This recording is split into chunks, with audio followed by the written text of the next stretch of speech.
6:18, and we're going to shift gears here a little bit this morning.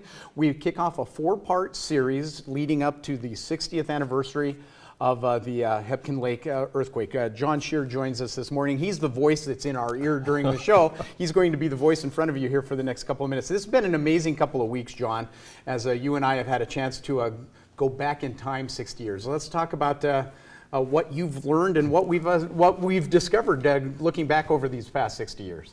Well, you know, we're not going to be telling something that nobody knows about. After all, books have been written, there have been lots of articles. But we have found a couple of things that maybe aren't as well known. For instance, if you look at a lot of the books, or you look at the displays in the Earthquake Center down by Quake Lake, or even at the road signs at the little pullouts they have for that driving tour, you're going to see a lot of pictures that have become sort of famous about the quake. You see them everywhere.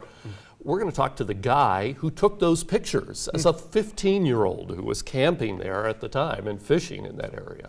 That's the reality of what we're talking about. 60 years ago, the people who were around 60 years ago, either they were very young or they're no longer with us. That getting that personal history is becoming harder and harder.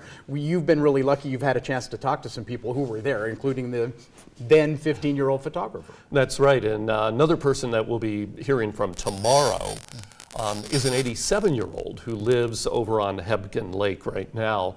And he was around, he was on Duck Creek at the time of the quake, and he's got some interesting stories. And that's actually where we're going in part two. We're going to talk to some people who were up there over at the east end of the quake, which you haven't heard so much about, and they've got some fascinating stories as well. Part 3 and 4, we're going to venture a little bit out. What was it like in the town of West Yellowstone? Were there effects in Yellowstone National Park? I'll tackle those two stories on that, John. But I think the thing that people don't realize, the mountain slid, but Hebgen Lake is different today than it was 60 years ago today, because right before the earthquake, the lake actually sits differently than it did then. It tilted between the north and the south sides, and actually because of the way that the ground gave way and the lake lifted up, because of that, the lake actually holds more water now than it did before the quake. So, you know, there are just all sorts of things. The road, of course, once the lake on the north side lifted up, well, then that dropped the road down into the lake. And 287, actually, you can see it. You talked about it yourself earlier today. The road actually disappears into the water now. Before we wrap this up, Quake Lake is going to go away.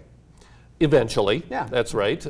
It may take several thousand years, according to some of the geologists we talked to, but eventually it's going to erode away and you'll have that Madison River Canyon back again. That's fantastic. John Shear joining us live this morning in just a few minutes, part 1 of our 4-part series as we progress towards the 60th anniversary on Saturday of the Quake Lake. And that part 1 will be coming up at 6:45 this morning. There we go. John Shear, thanks for sitting out and talking to us in person, John. Appreciate it. We're going to take a break. When we come back, Matt's going to give us our forecast. Stick around.